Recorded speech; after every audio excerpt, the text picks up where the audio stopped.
Good morning again. This is Rabbi Shlomo, first Yeshiva Tsama Nafshi. We're learning Berura here at our second shir. Getting ready for Tisha B'Av, so Mishna sent us over to Hilchos Yom Kippur and Taf Reish Yud Gimel Sif Beis. How we're supposed to wash and take care of our needs on Yom Kippur, in which they transfer the same halachas transfer to Tisha B'Av. Actually, Sif Gimel today. Taf Reish Yud Gimel Sif Gimel. Amar Yata. If he left number one, the shift shave biyado, and he drops in his hand, or asa sarcha v'kinach, or he cleaned himself. Mutar l'rchot, he can wash his hand. The havel le'yada because it's considered his hands are dirty. Merochet at sof kishus, but he washes until the end of his fingers.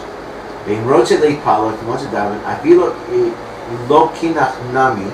Mutalito at sof kishiyah. Even though he didn't use the washroom, he can still wash his hand until the end of his fingers. The end of his fingers. The fingers here, fingers.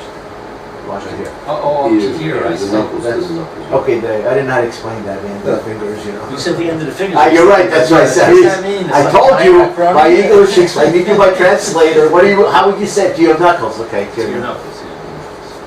Hagav v'chein kohen ha'ola leduchan, also kohen who goes up to duchan. Notal yadav afapi shehein tahor. He washes his hand even though that they're tar. You know, it's very interesting. They're what? They're pure. In other words, you haven't touched any part of your body. Right. I have seen kohanim do this. That they wash their hands before chakras. Right. And they don't wash before birkas kohanim, and they go up. Right. True.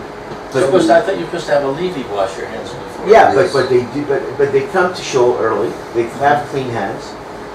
Put on tefillin, they daven, and when it comes to birkas kohanim, sometimes in the shul, the minyan at least daven, they thought there was no kohen because nobody wanted to wash their hands, and all of a sudden he comes up. The guy's going to go say, "No, birkas kohanim. Where'd you come from? You didn't."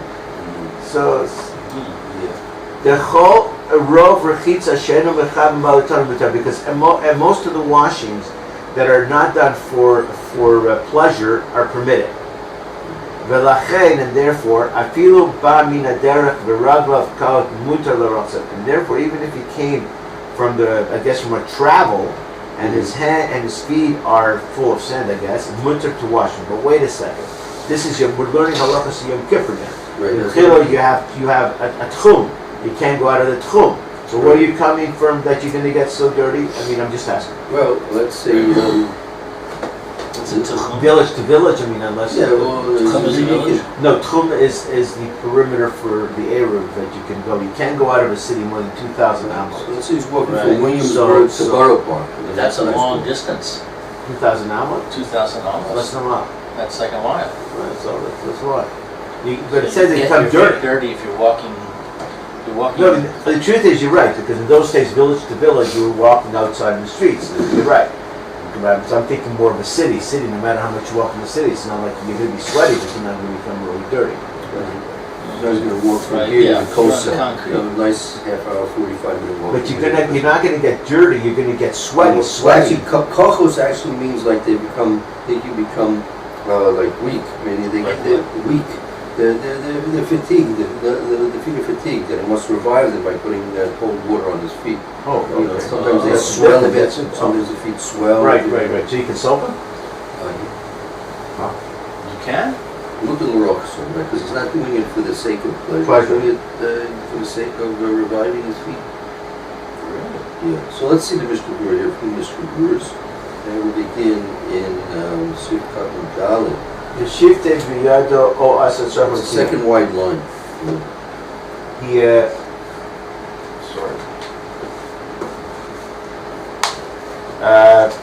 The shifted v'yado Milashin said mashma. From this we can understand de'im lo kinach bigdolim, that if he not do the big, number two, the lo shifted, and he not get dirty, asur l'chatzit, would be asur to wash your hands.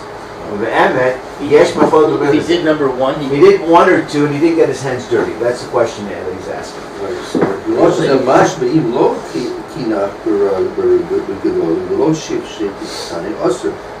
Let's say he didn't mean, especially like if we the way we use toilet paper and stuff, so not necessarily where your hands necessarily get dirty. Right. Right. Well, a lot of people don't do shifshur.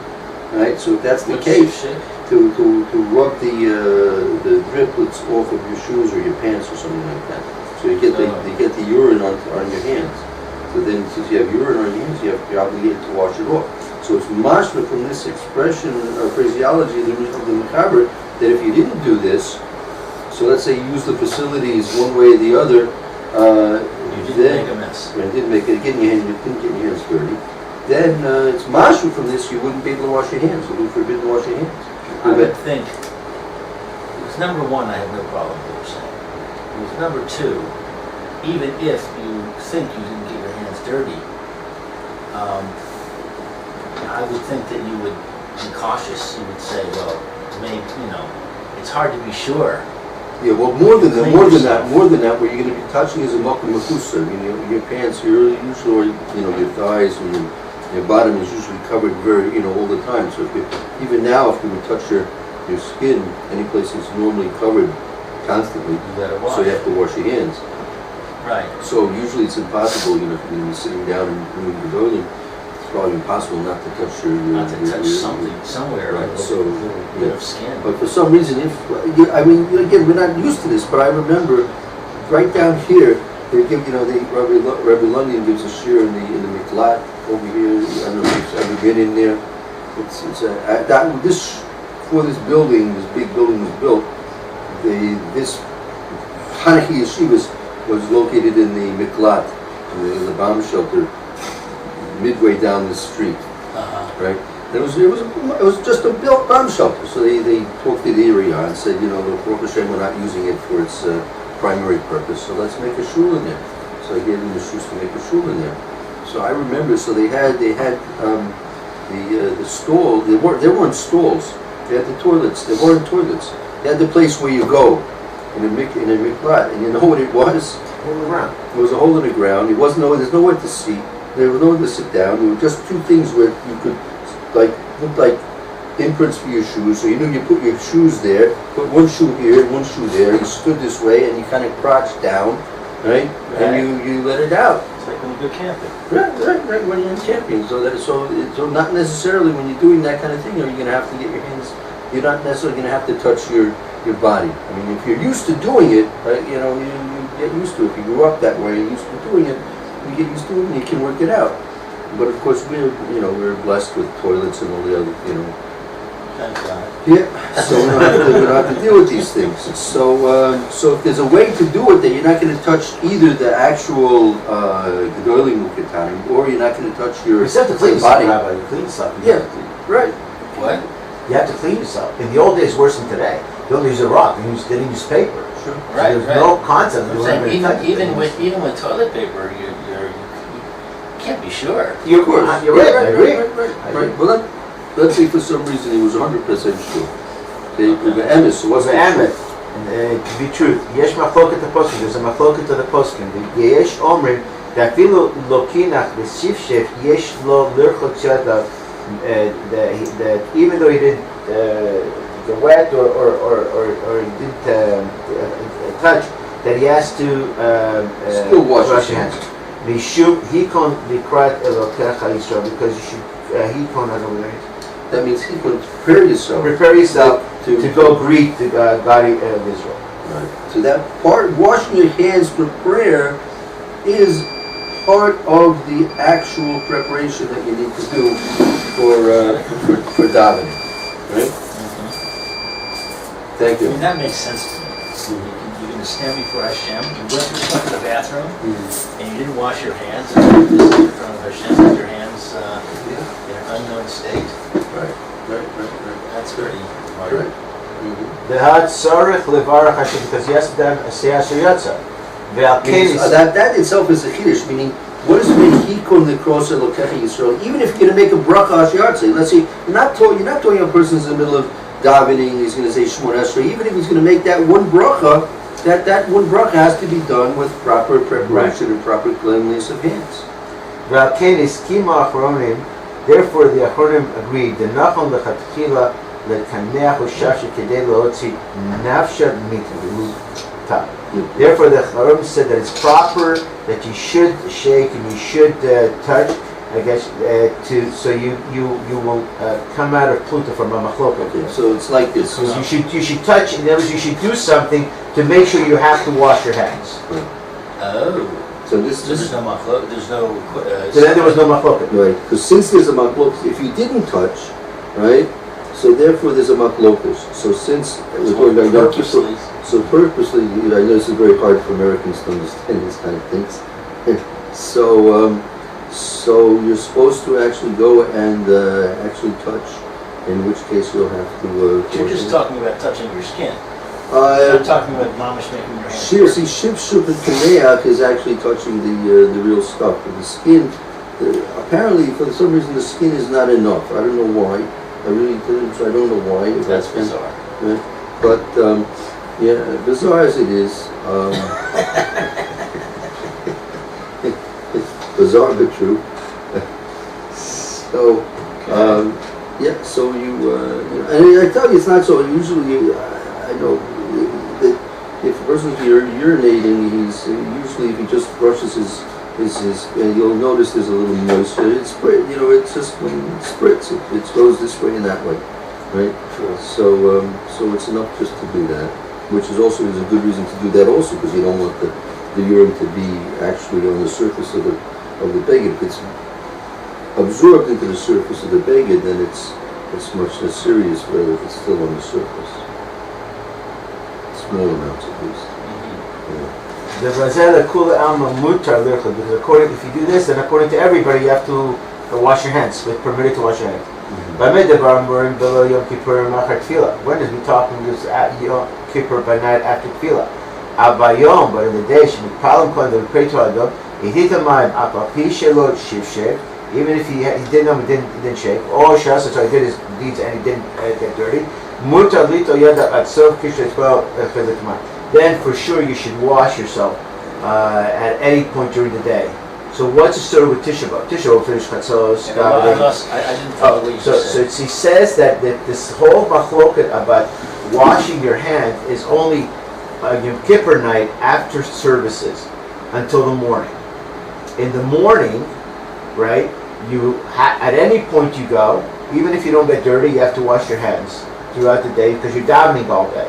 So the question, this whole thing is only at night after davening till the morning when you're going to go to shul. That if you should wash your hands or not. So in the morning you should definitely wash your hands. In the morning or any point during the day you do that. Any point during the day that your hands get dirty. Even if you just go to the washroom, you have to wash your hands, right? Right. Even if you go and you don't get dirty, you think you're completely clean, you still have to wash your hands. The only time there's a question is at night. At night after Ma'ariv until the morning, because at that point you're not doing anything you go to the religious. bathroom, but you don't have to wash your hands because you're not dinner davening. That's right. Right. So by Tisha B'Av also, if you're going to be davening mincha, so you have a mitzvah. It's a mitzvah to wash your hands before mincha. If you're going to davening Ma'ariv, it's a mitzvah to wash your hands before Ma'ariv, right? So even if you have no reason to suspect that your hands are dirty. If you're going to daven, yes, you have to do it anyway. If you're at any point during the davening part, it seems that's what I understand. Okay, we'll get back to Hilchos Tisha B'Av. You'll see, okay, right? Because that's a sort of mitzvah, right? The only thing that's forbidden is if you're going to wash your hands for pleasure. But if you can do it for the sake of your mitzvah, right, it's permissible. It's not a problem. Right. So therefore, but still, nevertheless, you want to try and minimize the washings you do. So I mean, it's a halacha that you should check yourself before you go to daven to make sure that you don't have to relieve yourself in the middle of the davening. So if you're doing both anyway, you're going to relieve yourself before the davening, then you wash your hands. And again, it's only up to here. You don't do a full washing. So it's night. You've davened Ma'ariv. You came back home. You go to the bathroom. You definitely made a mess. Right. So Does in that case, if you made a mess, you wash. right? If you made a mess, you wash. So But no, we're being told you should make a mess, right? No, that's for the daytime. Make a mess. After Ma'ariv at night. Afterward, you have to make, you should, if you make a mess, You should make a mess, because Right. otherwise there's a machlokus if you should wash. whether you should wash or not. If you think maybe I didn't make a mess. Right. Okay. But in the daytime, that's not true, because you're going to be davening all day, and therefore, even if you think maybe you didn't make a mess, you should be cautious because it's a mitzvah. Okay, I got it. Okay.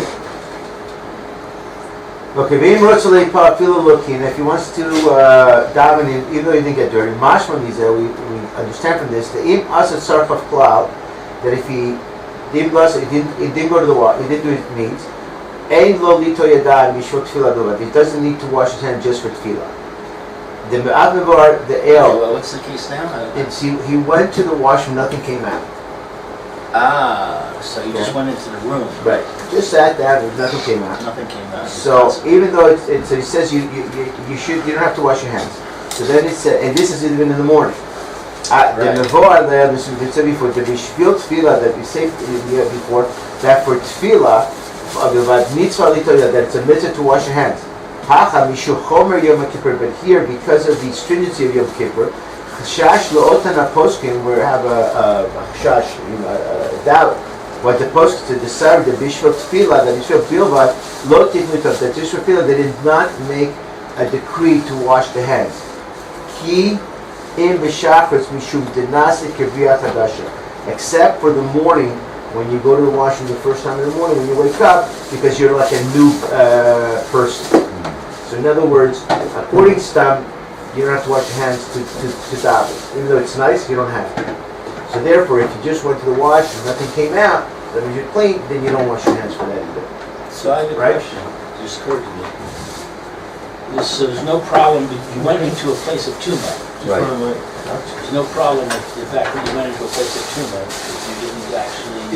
In theory there is, but for us, most of our toilets these days don't really have that tumah the way, it's not really a real outhouse. According to some people, you can make that stretch in the bathroom today, it goes out. According to the thing. So what if you went into an outhouse, a smelly... No, then you can't cop there. No, I'm saying, then let's say you go into a smelly outhouse, but it turns out you can't go, you're constipated, Right. nothing comes out.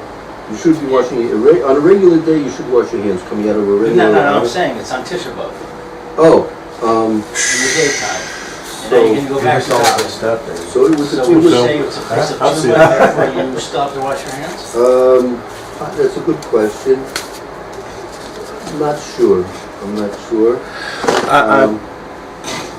I remember Shulchan Aruch, even if you walk into the bathroom and turn around and walk out, you gotta wash your hands. Right. So that's on a regular day, right? That's on a regular day. What we're asking is, what about on Tisha B'Av? Is On that Tisha B'Av, You missed it. you have a restriction not to wash your hands unless it's I hear. actually necessary. I hear. So now we're saying, how does that work? I'm not sure about Tisha B'Av. Right. So we're not sure. Right. At this point, we're not sure. Yeah. Okay. So So what Matisianu said, yeah. would that apply only to an outhouse, or would that apply even to a regular clean bathroom? Well, there are some poskim that say that our bathrooms in our times that the halach doesn't apply to our bathrooms because they're not really. I wouldn't make a bracha in it, but... No, but I mean, in general, look, even if you go in, and especially like your home bathroom, you have your shower there, maybe you have your washing machine there, you have your sink, your medicine cabinet, you might have, who knows, your computer there also, who knows. Well, they have the TV for the shower, right? They have the TV in America. They go to the shower, and one of the things is you're watching TV. I've lived in America for many years, I never saw that. Really? Never saw TV in the shower. Oh, you missed, man. You missed half America. I missed it. There's a waterproof screen. I have to You go put it back. there. The nice hotels have that. Yes, they do. Nice suites in the room, the That's right. bathroom. Okay, so can I ask a side question? Okay. You can always ask. What about this custom that we see sometimes of closing the bathroom door? Right. In America we had a shul that was in a converted trailer, the thing that you would pull behind your car. Right. And So the bathroom was right adjacent to the place where you daven. The bathroom was clean. There was no smell. It was a very nice bathroom. So there were some people who would always insist that you have to close the door to the bathroom all the way, which I thought was not such a good idea, because then you can't tell whether somebody's in there or not. You got to knock on the door, and that kind of disturbs the davening. So I would rather leave it open at least a little bit, so you know if it's closed all the way, somebody's in there. Wait, and if it's not closed all the way, then you know you can go in. So my understanding was that the only reason for having to close the door is if there's a smell. Is that true, or is there some reason why even if there's no smell, you shouldn't have to close the door all the way? So if you look into the toilet, if you look at the toilet, the actual toilet, that's what we consider Graus Shel Reg. Right. So that that's considered it's a vessel of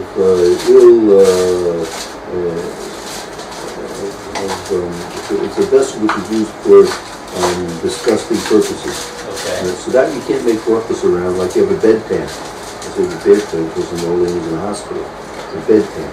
Right? So if the bedpan's on, you can't make ruckus around Even it. if it's clean. Even if it's clean. Even if it hasn't been used yet. If it hasn't been used yet, well, if it's been used once, then it hasn't. Ever. Right. Okay. So you just got into the room, and they brought it in, and it's been cleaned, it's been sterilized from whatever the last patient. But it doesn't matter. You have to cover it up. You'll cover it up, put it underneath the bed, and then you're okay. Okay. Right? But if it's around, you can't make ruckus around it. So you can't. So if you can see the toilet, even if it's clean, you can't daven. So you have to close the door. Facing it. Facing it. The configuration wasn't you be facing it. That's what it was on that side of the. It was kind of. It was like it was in the corner. Off to the If side. I was standing here davening, Right. I can't really see in it unless the door's open. Yeah, but all the way. it's you're Malcolm Kaddish. Let's be realistic. The shul is a Malcolm Kaddish, a holy place. Is that what you want to see in a holy place? So the answer is, I mean, to me, it's not something that you want to have in a holy place. I understand when you bath, but in a holy place, you have to keep the area of the holy place holy. So the bathroom, I think you should be, for me, it should be outside of the realms of things. If you go to a president, you're not going to have the bathroom door open, right? If you think about it, you go to the president of the United States. You're not going to leave the bathroom door open. You know, so that if you have respect, that's a respect you should have for the shul also. Let's not forget, the shul is mikdash me'at. It's a small beit mikdash, the shul. So we have to have that kind of honor and respect for it. And by us, not only do we have a door, it's like we have a curtain in front of it also, so it should always be closed and separated. So I think I was hearing from you that you can leave the door open a little bit if you can't see in there. Theoretically, you could. Again, if it's going to be in your line of vision, right? Then really, it's what we call a basic kisei kavua, and the davening in that direction is not going to be good for people. You have the problem on an airplane. A lot of times when they allow you to daven, they have the galley right next to the bathrooms. Right. Not always so simple. Not always so simple. Right. Yeah, I was never comfortable with that. Everybody crowds into the back of the plane. You're jammed in there. The bathroom is right there. Doesn't seem really. On the other hand, it might be better if you're looking at all the passengers and they don't have their hair covered and all kinds of things like that. You got other problems. That's true too. You're in a catch-22. Yeah, for sure. Yeah, I would. To me, it made more sense to daven at my seat. And then you have the problem with the hair covering and the body showing and all Well, that you kind can see people standing in the back also. Yeah. I mean, like The stewardesses come back and forth through the, through the because they have to get to the kitchen. Yeah, well, again, you try and manage the time in a time when they're not busy. That's why I usually try and talk to them, say when is a good time. They usually take their break, they want to get can't do when they're doing the meals, they have their schedule, they don't want to be interfered with, and you should interfere with them. But usually after they they got their hour and a half blast, and then, they want to chill out for a while. So everyone's quiet, Okay, a guy comes for Coca-Cola or a coffee, and every once in a while, a few minutes, but so, so if you talk to them, when's a good time? They'll come back in 2-3 hours, so they're international flight, come back in 2-3 hours, and then it'll be okay. And then, so therefore, to daven, you're supposed to daven towards Eretz Yisrael when you're in such a situation like that. But if you're going to be facing, say, the bathroom, or you're going to be facing people not clothed properly, or they're going to have their hair uncovered, so it's better to just face the wall, the window, you're looking out over the wing, forget about, looking in the direction of Eretz Yisrael, because otherwise you're going to be looking at things you shouldn't be davening in that vicinity. So that's what you do. You can't necessarily even know which way Eretz Yisrael is on the plane. Well, it depends which way you're flying. If you're flying west, it's usually the head of the... Unless you're going north. Sometimes you're going north. Right, you're going in this big circle. You're going the circle. If you know exactly where you are in the midst of the flight, then maybe... Well, today you can find that. It's all on the screen. That's true. It's The true. screen is right there. Yeah. And you can get, and you can, I opened it up this time, I can touch it, and man, it was like every mile I knew where I was. That's how big I made the screen. People couldn't believe it. So today it's not like in the old days, Okay, we'll stop here for a minute.